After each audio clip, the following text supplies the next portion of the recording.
and welcome everybody to the Festival of Discovery. I'm absolutely delighted to welcome you all here today, and even more delighted to welcome the most amazing man, Amit Patel, who I met a number of years ago, and I was very fortunate to do so, because since then I have been fortunate enough to spend time and get to know Amit and his story very well. And it is a story, the most incredible story, one of transformation. Some of you may know Amit, but if you don't, he used to be an A&E trauma doctor, and very, very tragically, he lost his sight, but he has absolutely turned that into a positive. And he has since begun a life of campaigning, of inspirational speaking, and he has also become an author. So without further ado, I'm going to hand over to Amit to tell us a little bit about himself. And also, Amit, what I'd love you to do is just start off by telling us a little bit about where it all started, you know, a little bit about your family life and your beginnings. Yeah, well, thank you, Sarah. And you know, it's lovely to be on the Festival of Discovery. It was an honor, I think, when I got the phone call to say, could you do this? Because for me, the Eden Project isn't just the Eden Project. You know, you've become part of the family, and as you say, we've got to spend so much time with you guys, and it's something that I'm really honored to do. So thank you. Let me introduce myself. So I am Dr. Amit Patel. As Sarah said, I'm an author, I'm a diversity inclusion consultant. I do a lot of talks to corporate clients, talking about disability, talking about thinking about, you know, thinking outside of the box, maybe thinking about employing disabled people into the workplace, and generally just trying to make the lives of disabled people easier. So that's what I do now, but that wasn't the case 10 years ago. I grew up in Guildford in Surrey, but I grew up in a community where every single person knew each other. It was a joy to kind of grow up, because there was always someone there to help if you needed it. My parents had a newsagent, so it's that kind of hub in the little village. But the downside is, if I did something wrong at school, mum and dad knew about it before I got home. So it wasn't I stayed at school for an extra tennis lesson, mum, or I played cricket. It was because I had detention, and they knew about it. So there were the upsides and the downside, but generally me and my brother loved growing up where we did. And we were very fortunate that mum and dad never really pushed us onto what we should do in life. You know, it was very much do whatever makes you happy. Just don't do anybody any harm. So growing up, I had no idea I wanted to be a doctor. I kind of wanted to be, every other week it was something different. You know, I was very lucky to have a school which was dedicated to sports. So it was, I wanted to be a professional cricket player, or I wanted to be a professional rugby player, or play football. And it was only when going through school, I kind of I didn't really put so much energy into my academics. I kind of spent a lot of time, but I was fortunate that I could look at something, read something, and it tends to stay in my head. That way I was lucky. But even at school, I didn't apply for any universities. It was actually my headmaster on my behalf who thought, actually, Amit's got potential, but he probably won't take it all the way to the top. So let us apply to the universities on his behalf. And that's how I actually got into Cambridge. So it's funny how things kind of turn around, and kind of, they don't go the way you plan on them. And it was only when I was at Cambridge that I decided I wanted to do medicine. So very, very late on in life. And university was great. It was fantastic. But what I had no idea is, while going through university, I was getting a condition. I started developing a condition called keratoconus, which changes the shape of your corneas. And my corneas were actually coming out of my eyes slightly, which meant that I couldn't focus. Even though I wore glasses for years, I just could not focus, and nobody really picked this up. Went to the opticians, and they told me it was purely because I had my head in the books, and I was constantly reading. And after a while, it just got so bad that I had to get a second opinion. And it was only then that they actually discovered that I had this condition. And it was my final year at med school, so there wasn't a lot we could do at the time. But I went back to Guildford, got in touch with my local hospital, which the lovely thing is I actually knew quite a lot of the consultants there. And one of the ophthalmologists literally said, come to my house over the weekend and we can try and fit some glass lenses into your eyes just to push your corneas back to get through med school. And he had sample lenses. So these lenses aren't even made for me. And literally picked them out the box, put them in. It was trial and error, trial and error. And I remember my mum drove me to his house. About 3 hours later, we found something that seemed to work. And I got through med school. I did my exams.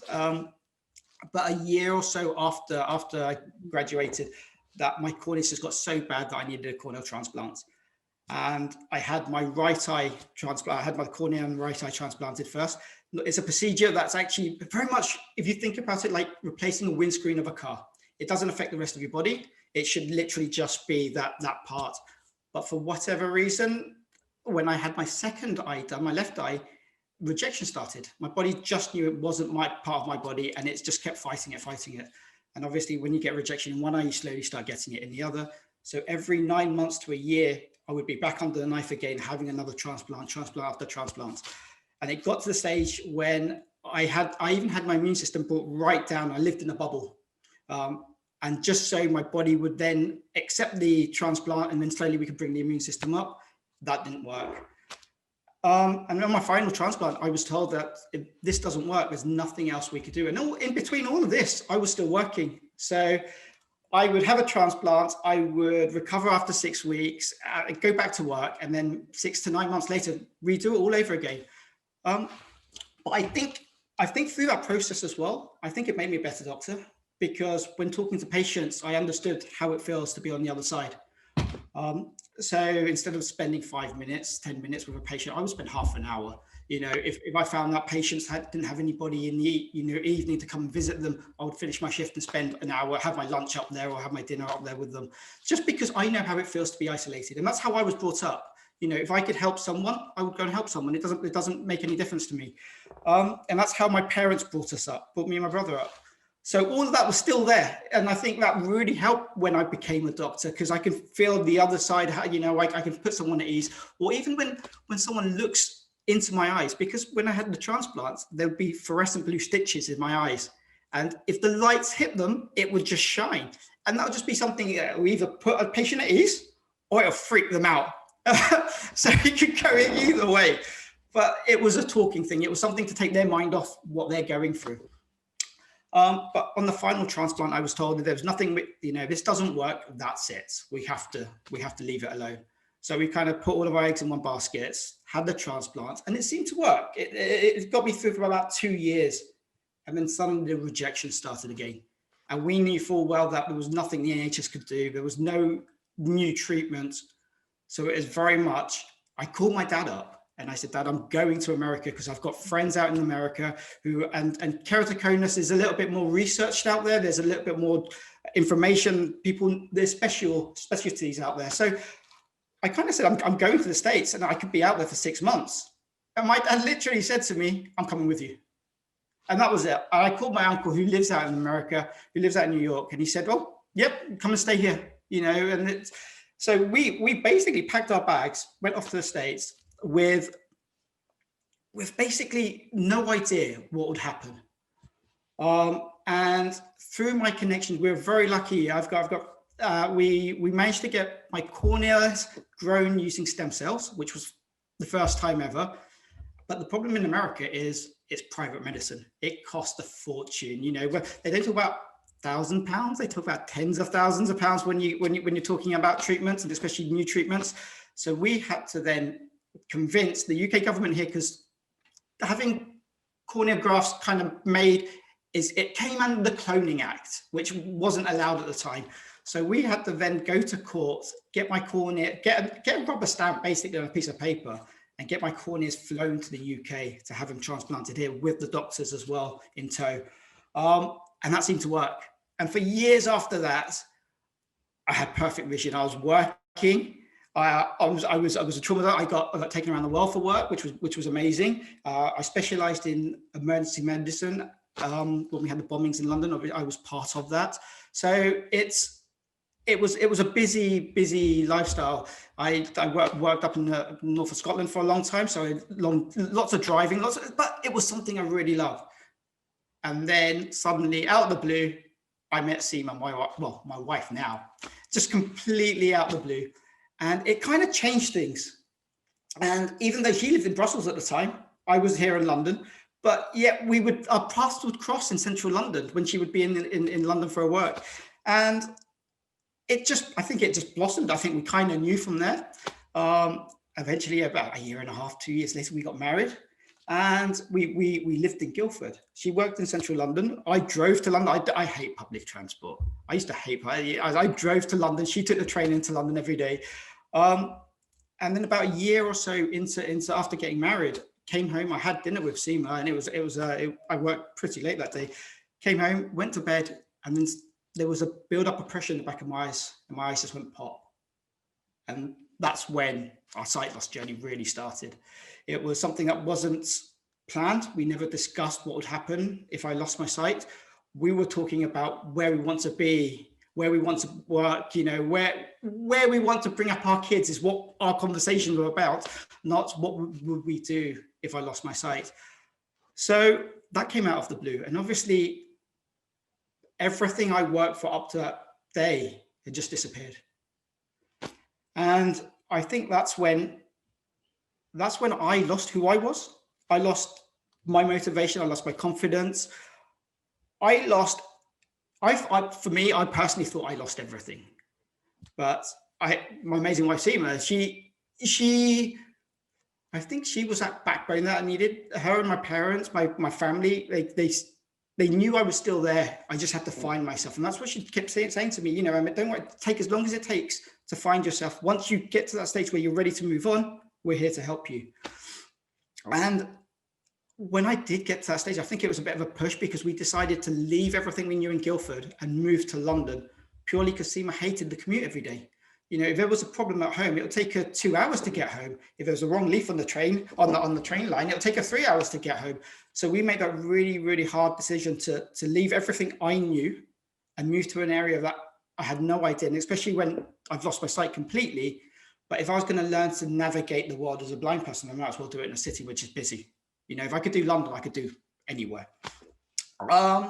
So yeah, that's when life really began to change for us. And I think that's when I kind of realized just how much community, how much other people in your lives actually affect the way you feel. Because I've always been a believer that if you're positive, you attract that positivity around you. You bring in that positive around you. But if you're negative, that's all you tend to hear.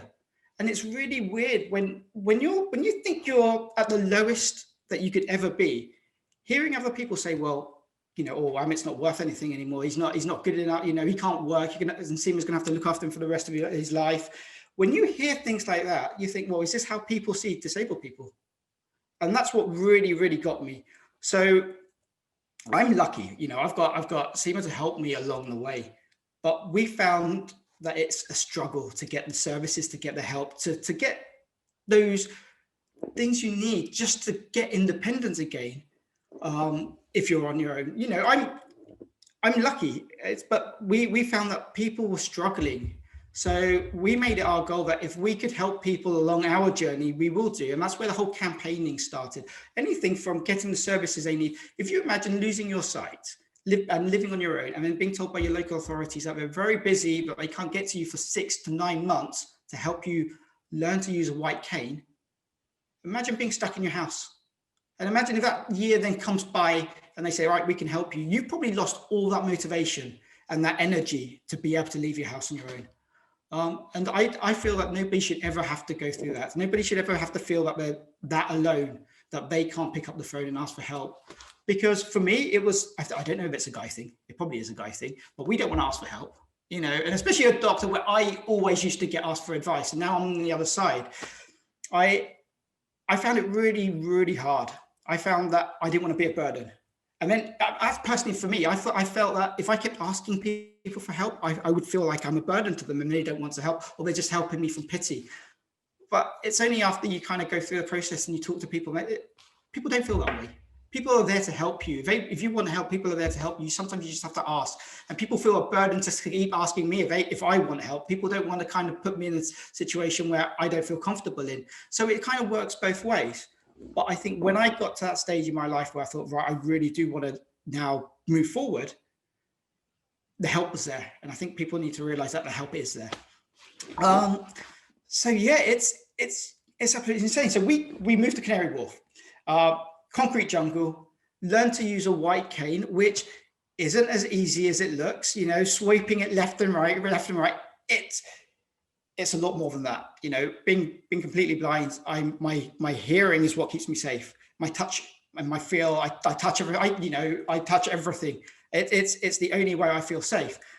But when you're walking out and about with your white cane, you would think that people would see you. You know, you've got a 5-foot cane in front of you. You think people will either offer you assistance, move out of your way, or just kind of keep an eye on you if you're in a busy environment. And I found that a lot of people don't. People think you are a burden. People tell you, people told me that I was selfish for riding a train at peak time because I'm taking the assistance away from someone who might need it more than I would. People think that having a disability means you stay at home all day and you don't want to go to work, you don't want to go out, or you live on benefits. I've been told that, oh, everything you wear, I've paid for by someone, because they think that I claim benefits and everything I do and I eat is paid for by someone else. Going out with Seema, people would think that Seema's my carer, and then ask her, why would you marry a blind person? When my daughter was born, and my son was born, people would say, well, I didn't realize blind people could have kids.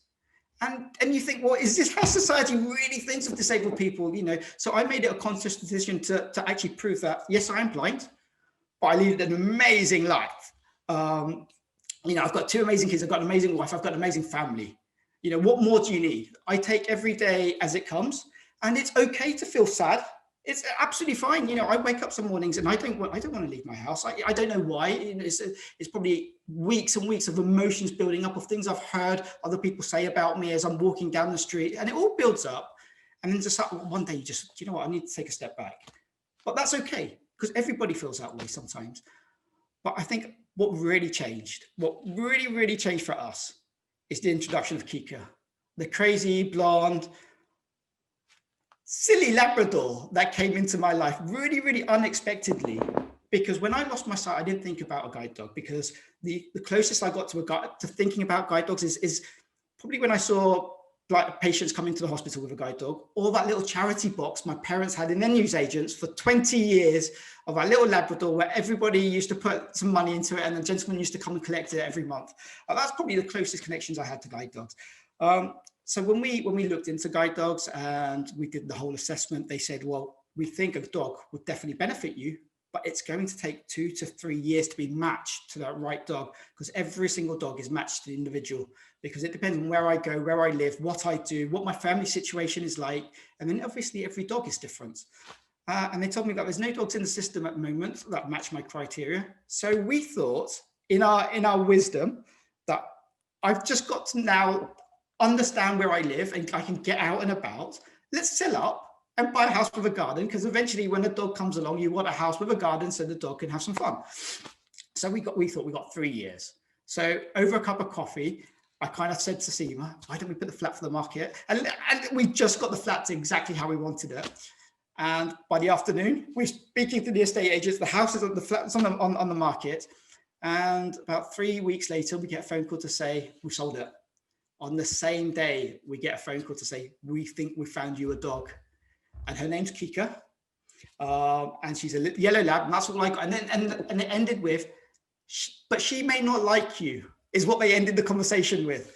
But they said, we'll bring her around in a week's time. So obviously in that whole week, I'm sat there with Seema, itchy feet, can't go to sleep, because I'm thinking about a dog now that we're probably going to fall in love with, who's not going to like us anymore. And how far back in the waiting list are we going to have to go? But when they did introduce her, when we brought her around, the first thing she did was sniff every single room and then go and lay down on the rug in the living room and fall asleep. And that was 20 minutes of pure pain while she fell asleep, because they told me, just wait for her to come to you. So I kind of wanted, if I knew where she was, I'd probably just give her a little nudge and say, wake up. But eventually she did wake up. She came over, she had a bit of a sniff. We put the harness on her for the first time and we took a little walk down the docks. And obviously the heavens opened. But I've got 2 guide dog instructors on either side of me. I've got Kika guiding me. I have no idea what I'm doing. But she takes me out. We take a 20-minute walk. We come back and I think, well, she likes you. She's not making for the door. Let's start your training in a week's time. So a week later, we were in a hotel together and we started our training. And I think Kika was that one cog that was missing, that one link that was missing in our chain. Because every time I went out, Seema would always worry. You know, it was always on the back of her mind, would I get home safely? I'd ring her up sometimes and say, I think I'm lost, but I think I'm about here. And we had this app on our phone where she could actually track me on GPS. And she'll say, you're a mile and a half or a mile away from where you think you are. So you can imagine I'm navigating left and right, thinking I know where I'm going, but I'm actually in a completely wrong direction. So it is scary. And I think Kika took away that pressure from Seema, you know, so Seema can go to work and actually concentrate on work. She doesn't have to concentrate on me anymore and getting lost. So Kika obviously came to the house, well, came to the flat before we bought the house. So she came house hunting with us. And we thought, you know, it'll be great if Kika walks into the houses and she gets a feel for it. A few houses she walked into, she hated. She just walked straight out again.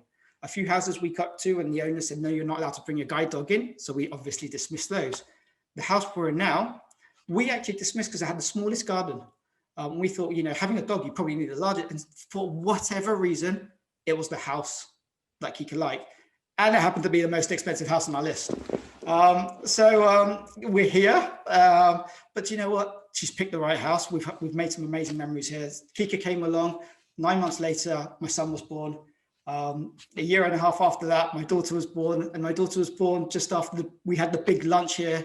But it's, you know, and I think in my journey, it's crazy. It's the links you build up. So my relationship with the Eden Project started with me in a green room at Sky, waiting to go on air, talking about one of my campaigns. And I bumped into Lindsay Bromett from the Eden Project with Ainsley Harriott, who were talking about the big lunch, the big initiative to bring people together over food and drink. And kind of have a street party and about community. So we just got talking, and this is something that really kind of sparked a light in me. It kind of burnt that little fire under me. I thought, oh, do you know what? This is really good. I'd love to get involved with this. We exchanged details. And but the funny thing is actually in the green room, when Ainsley came in, Ainsley Harriott has a dog very much like Kika, a yellow lab. The first thing, he's got such an iconic voice. It's one of those voices that I listened to growing up, you know, and we watch a lot of CBBS, and he does a lot of CBBS. So it's quite funny that just hearing that voice takes me back like 20 years watching Ready, Steady, Cook. But he started singing to Kika. And I think that's the one thing that stays in my mind. That deep voice singing to Kika, just that, you know, that was amazing. But it was great that Lindsay then phoned me up a couple of weeks later and said, come and meet the team. This is, you know, we do the big walk every year, and we actually highlight communities along the way. And I was fortunate enough to pack my bags, pack Kika's food bag, jump on a train, meet the team up in the Midlands, and do part of the walk, and then end it in Hackney with a street party with Joe Brown and Ainsley Harriott. And actually it felt like a community. It felt like something I wanted to do. So I said to the team, without talking to Seema, I said, next year I'm going to host my street party. And then came home and I said, we're going to do the street party. And Seema was like, oh yeah. Like, not realizing that we might be expecting a baby at the same time. But it's showing people, it's actually proving to people that I can be who I want to be. And if anybody follows me on social media, I'm very open. I talk about the good, I talk about bad, I talk about the ugly stuff. But for every one bad incident, there's 1,000 good ones. And it's really hard it's really hard not to be negative all the time. Because if I'm out and about, there's always one or two bad experiences I experience every single day when I'm out and about. Either it's people barging me out of the way, people trying to race me to the door of a train, people telling me that I can't be there, or I can't use the taxi, or I'm not allowed to bring my dog into a restaurant. So it's all these things that I encounter every single day. But it's how you put a positive spin on it. And my philosophy is, if I've got bad experience, how can I change? How can I bring that bad experience out to the public and actually get people to understand how to make it a positive thing. You know, I don't want to shout at an organization. I want to go and help them talk about, well, you know, this was wrong, but maybe you could do it better next time. I don't want someone who's disabled or VI or who has a guide dog to think they can't go into certain places because they're going to get confronted and say, you can't go there. Imagine being told you can't do something because of your disability. That is the shocker. And my son now is at that age where he understands when we go to a shop and they say, you can't bring that dog in there. And he'll say, why? Why not, Dad? You know, why can't we do this? You know, he doesn't understand that. He thinks that all dogs are allowed everywhere. He will be in a restaurant and say, Dad, why doesn't everybody bring a dog to restaurants? You know, why can't every dog sit in a cabin in an aeroplane? Like, why can't we do that? Why can't everybody do this? And it's lovely because we've never sat down and said, Daddy can't see. We've never had this conversation. Right from the beginning, I wanted to do the nursery runs. I wanted to do the school runs. I wanted to take him to the library. And he does things differently with me than he does with my wife. He will shout and he will grab my hand and he will place my hand on things as opposed to just pointing like he does to Seema. But he's grown up doing this. When we go out to school, when he does school runs or nursery runs, he'll hold my hand. When he's with Seema, he wants to be 3 feet in front because he's a big boy now. You know, so it's all these things that he does without consciously thinking about it. And that's what I want my son to grow up and never think that he's ever missed out on anything because his dad is visually impaired. If anything, we probably push the limits because it's to show people that it can be done. It's getting people together and actually saying, well, yeah, you know, I am disabled, but it may take me a little bit longer to do something, or I might do it differently, but I still have the same outcome as you, you know, whether it being with tech or anything else. That is amazing to hear that story, Amit, and actually to hear kind of, you know, actually how many sort of, you know, changes and how adaptable you have been over the last few years, but also your kind of incredible resilience and your ability to kind of, you know, keep going. What would you say to people who might actually be kind of, you know, finding it difficult to overcome the challenges that they're facing, particularly with, you know, disability, whether that be sight loss or other issues that they are dealing with physically? What kind of things would you recommend to them in terms of, you know, approaches that they can take? Well, for me, one of the key things I take away from my sight loss journey is peer support. Is to actually talk to people who are going through what you're going through, because it really did annoy me when someone said, "Oh, I can imagine that must be really hard," but can you really imagine it? Can you really understand what I'm going through?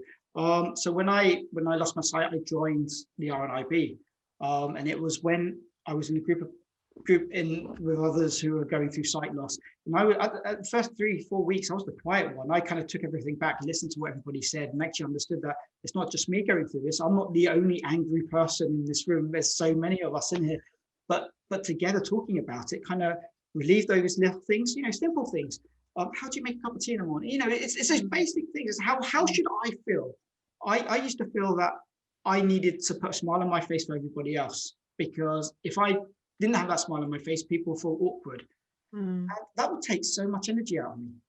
So I would say, if you're going through anything, even if this is if a member of your family is going through something, because Seema also was there through my sight loss journey. You know, she had no idea what to do, what to say, how to say it, how much to push me or how much to step back. So she was also going through her journey as well. So there's so many people that, you know, in families they're kind of going through it together.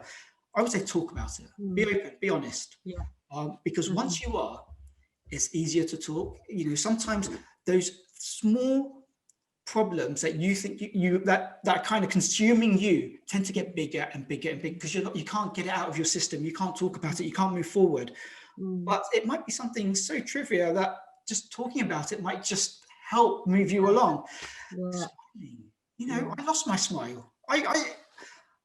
My parents will tell you that I am optimistic about everything. I will give everything a go. I am the most stubborn person that my wife knows, she says. And if someone says you can't do this, that's it. I'm going to make it happen. But I was very scared at the time that I would forget who I was. because I would forget everything I learned growing up, because now I don't have sight. It's a whole different world. It isn't. My life is amazing. My life is absolutely amazing. You're an inspiration, Amit, to hear the kind of positivity you have, and I think what we have to remember, and what you've just kind of reminded us all of, is that we need each other, and we, sharing our experiences and talking is just a really, really vital thing. So thank you for that. There was one question about, and this we're actually very rapidly running out of time, so we're going to have to make this our last little question. It was about kind of the idea of, obviously you are an inspirational person, but for people who just want to be recognised as normal, as equal, regardless of their physical abilities, what would you say, in terms of that kind of creating that environment and community for equality? You know what, I think what I've learned is there's so many different people around the world. It takes so many different people to make a community. For me, I might have some strengths, but I've got a lot of weaknesses. I will have someone else in that community or that group who has strengths and weaknesses that kind of counter off each other. I think it's being part of a community. It's feeling that you're part of a community. If you feel isolated, who do you turn to? It's so difficult to. I think the one thing in life that I've always wanted to be is part of a community, regardless of what I do, who I look like, or who my family are, anything. It's being part of a community, be part of that collective. And for me, that street party I had actually brought so many people into our lives, 150 people more than I'd known the day before. Wow, amazing. And it's that whole thing where, for me, the highlight was the lady who lives across the road. I don't know if you remember her, Sarah. She lived there for 80 years. And she said that in the last 10 years, people have come and gone on the street, and she's lost all that connection. And the day before the street party, she knocked on my door and she said, "Is this really happening?" And I said, "Yes." And she said, "Why do you want to do this?" I said, "I want to bring people together." I said, regardless of what anybody thinks, politically or anything, I just want to bring people together. I want people to know that they can go and knock on someone's door and there's help there. And she said, and she told me her story that she'd been there for 80 years. She doesn't know anybody anymore. The day after the street party, she knocked on the door and she said that her calendar is now full. Because she's at everybody's house. And that, to me, is the reason why I do it. And sometimes you have to step out of your comfort zone. And I constantly am stepping out. I put that smile on my face. I look like I'm confident, but I'm probably not as confident as I should be. Or I take a bit of a punt at something, or I just go with my gut. But I think sometimes you have to let some of those emotions go and just kind of go for it. And you find, you open connections, you open relationships, you'll start talking to people you probably never talked to before, but you have something in common. And I think it's having that feeling that you are part of something. Nobody should ever feel alone. No. Nobody should ever have that feeling that way they can't have anybody to turn to. It shouldn't be that way. Yeah. Thank you so much, Amit, and I hope that everybody who's taken part today and joined this amazing session have felt connected to this community in this call today. I've really certainly enjoyed listening to you and hearing your story shared, and I hope everybody else has too. Thank you so much, Amit, and thank you so much to everybody who's joined today. If you would like to leave feedback for the session today, we have a little survey that Loie has just shared in the link. And Amit will be featured, this recording will be featured on our YouTube channel and also on his session page on the website. So thank you so much, everybody, for taking part today. And I just as a reminder, there are actually lots of other wonderful sessions still available to sign up for today if you'd like to take part in more. So I just want to go clap, clap, clap, clap, clap. Lovely to spend time with you again, Amit. Thank you so much. It's always a pleasure. Thank you, everybody who tuned in. Thank you.